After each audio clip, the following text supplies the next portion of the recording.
Welcome back to the deep dive. We're here again, ready to jump into our sources and pull out those really interesting insights for you. That's right. And today we're headed to Tokyo. Ah, Tokyo. Always fascinating. Definitely.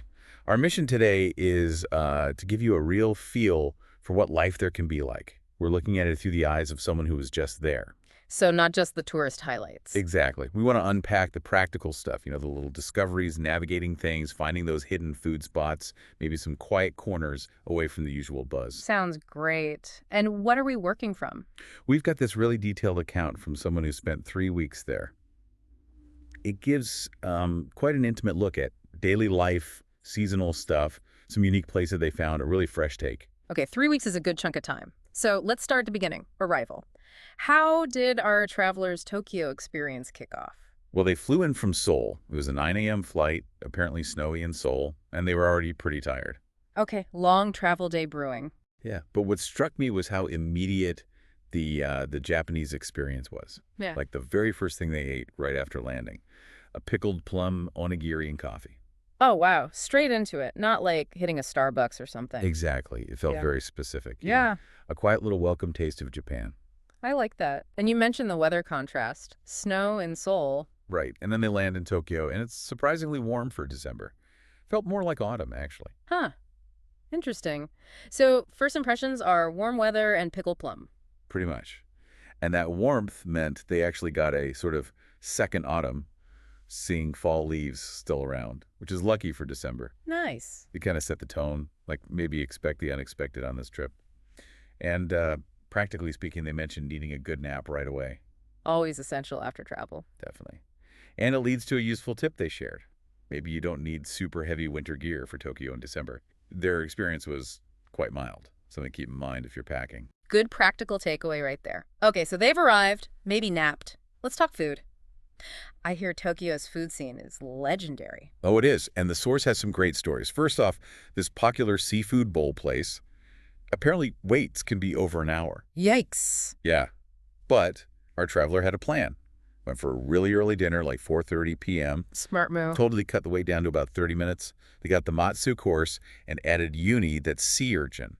Describe the seafood as incredibly fresh. Sounds good already. But here's the really cool part. They pour this warm, savory broth over the fresh seafood right at the table. It just sort of lightly cooks it. Oh, interesting. So it's not just raw sashimi. Not entirely. It's this delicate balance. The warmth changes the texture just slightly. The source called it a really good meal without the weight. It's about enhancing the natural flavor subtly. That sounds amazing. It speaks volumes about the attention to detail, doesn't it? Even in a popular spot. Absolutely. Then there's gyukatsu, the deep-fried beef cutlet. Oh, yeah, I've heard about that. Is it worth the hype? According to the source, yes. A consistent favorite, worth the hype. They liked it best with the cabbage, dressing, and a bit of wasabi. Simple, but clearly effective. Classic combo. But they didn't just stick to the famous stuff. They also went to a place specializing in beef tongue. Beef tongue. Okay, that's more niche. Definitely. Yeah. They tried to prepare different ways, boiled and grilled, said it was incredibly tender, plus grilled onigiri and stew on the side. It shows you can really dive deep into specific food scenes there. That's Tokyo, right? You can find a specialist for almost anything. What about just like everyday eats? Breakfast, snacks? Yep, cover that too. Breakfast was sometimes a natto roll, fermented soybeans, Natto, an acquired taste for some. Can be. And also a vitamin drink, which they amusingly noted seemed to help with face swelling after travel. Very practical detail. Huh. Love that honesty. And convenience stores, or konbini, were a whole other adventure. Limited edition truffle-flavored ramen. Get out. Truffle ramen from a convenience store. Apparently. And also what they called the best shoe creams. Those cream puffs. It's like high-end treats alongside everyday basics. That mix is fascinating. And they even had a cup noodle hack, adding microwave braised pork, like the chashu you get in ramen shops. Okay, that's dedication to improving instant noodles. Right. It shows how food culture permeates everything, even quick meals. Quality and convenience really go hand in hand there. That's a great point. It's not just about fancy restaurants. So beyond food, what about drinks? Coffee, maybe. Yeah, they checked out the coffee scene too. Yeah. Went to one specialty coffee place where the latte was maybe a bit too acidic for their taste, but the drip coffee was really popular with others. Okay, so tastes vary. Definitely. Yeah. And then they found this tiny local cafe, like only 5 counter seats. Wow, small. Super small, often full. But they said the latte there was really good. Ah, the hidden gem. Exactly. It kind of shows the two sides of Tokyo coffee, the big, maybe more experimental places, and these tiny, perfect neighborhood spots. There's a real appreciation for both, it seems. It sounds like even getting coffee can be an exploration. Okay, moving beyond food and drink, you mentioned autumn leaves in December. That's surprising. It really was. The source sounded thrilled about it, calling it perfect timing for his sort of second autumn. It wasn't just a few leaves. It sounded quite vibrant.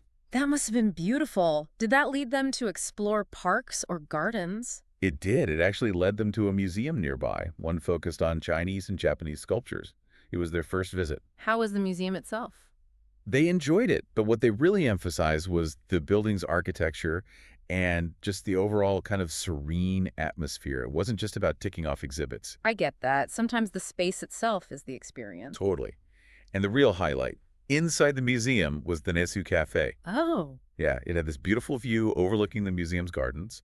They got a counter seat, had some light food, coffee, and a strawberry sponge cake that sounded delightful. sounds like a perfect little pause. Absolutely. And the Nesu Gardens themselves were apparently much larger than expected, really peaceful. People were just sitting, reading, enjoying the winter sun. Very few others around. Wow, a quiet escape right in the city. Exactly. It shows that contrast, Tokyo offers intense energy, but also these pockets of real tranquility if you know where to look. From tranquility to cats. Tell me about the cat temple. Ah, yes. Go to Kuji Temple. It's famous for all the maneki neko, those beckoning cat figures. The lucky cats. I've seen those. Right. And the source mentions the different meanings. Right paw up is for luck and money. Left paw up is for attracting customers. You see the left paw ones in shops a lot. Interesting distinction. So was it just full of cat statues? Loads of them, apparently. But the key thing was the feeling of the place. It was described as a peaceful, almost whimsical escape. A nice contrast, especially after a visit to a very crowded flea market they mentioned. Okay, a flea market too. Let's talk shopping then. Where did they go? Well, they hit Omotesando and Harajuku. Big shopping area, you know. Oh yeah, very trendy. Described as having lots of cute stores. Found a cafe on a 4th floor with a good view, and some fun stores in a basement that were good for finding unique gifts or souvenirs. What was the vibe like there? Just busy. Busy, yeah, but also very stylish, very curated, lots of interesting designs and niche brands. It's as much about browsing and soaking up the atmosphere as it is about buying. Makes sense. Any other shopping spots? They went to Akibukuro, specifically for a face oil someone wanted. Apparently it had cute packaging. And they noticed New Year decorations were already up, even in December. Getting festive early. Seems like it. And a must-visit was Kaldi Coffee Farm. Kaldi. What's that? It's this great store where they often give you a little free coffee sample while you browse. It tells a mix of Japanese and imported foods and goods. Oh, fun. Any recommendations from there? Yes, some really specific ones. A chili oil that's tasty but not too spicy.